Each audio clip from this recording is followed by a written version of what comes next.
یہ سوال پوچھا گیا ہے استخارہ کا صحیح طریقہ کیا ہے؟ کیا دوسرا کوئی شخص کسی اور کے لیے استخارہ کر سکتا ہے یا نہیں؟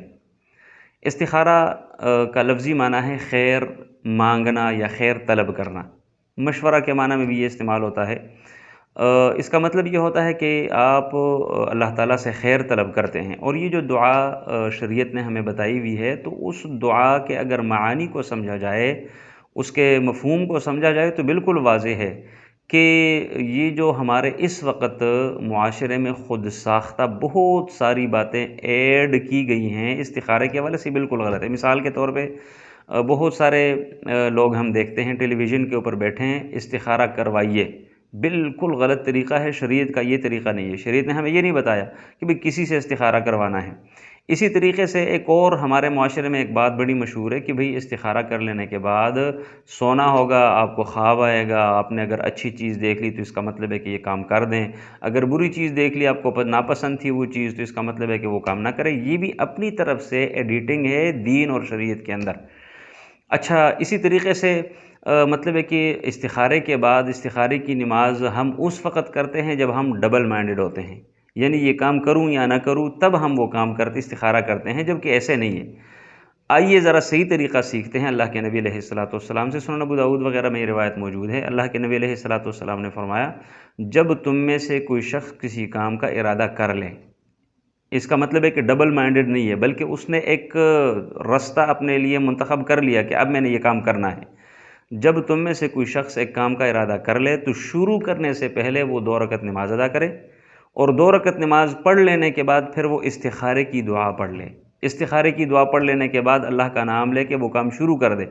اگر وہ کام اس کے لیے دنیا اور آخرت کے حوالے سے بہتری کا باعث بنا تو اس میں آسانی ہوگی، اللہ تعالیٰ بڑا ایزیلی وہ کام کرے گا۔ لیکن اگر اس میں کوئی مشکلات ہیں تو اس صورت میں پھر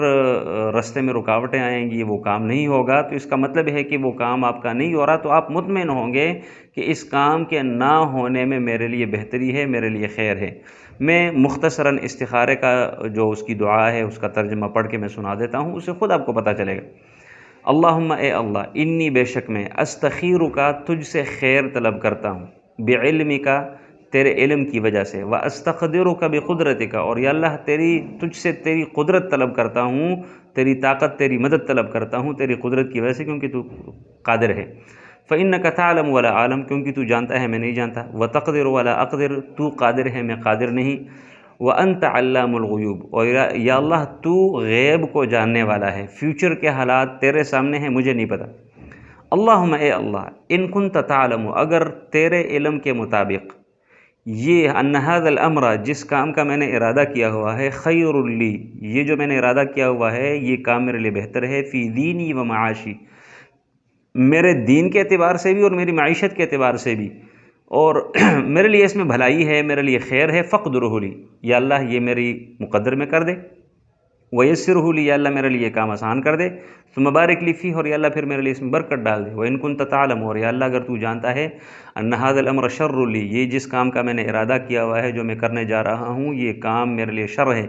دینی اعتبار سے بھی، معیشت کے اعتبار سے بھی، فاصرفہ عنی، یا اللہ یہ کام مجھ سے پھیر دے، واصرفنی عنہ، اور مجھے اس سے پھیر دے، واقدر لی الخیر، اور یا اللہ جہاں کہیں کوئی خیر ہے تو وہ میری تقدیر اور قسمت میں کر دینا، ثم ردنی بہ، اور یا اللہ پھر مجھے اس کے اوپر راضی کر دینا۔ یہ ہے مختصراً وہ دعا جو میں نے آپ کے سامنے پڑھ کے سنا دیا سمیت ترجمے کے۔ اب اس سے بالکل واضح ہے کہ ایک بندے نے کام کا ارادہ کیا ہوا ہے، وہ ڈبل مائنڈڈ نہیں ہے، اس کے بعد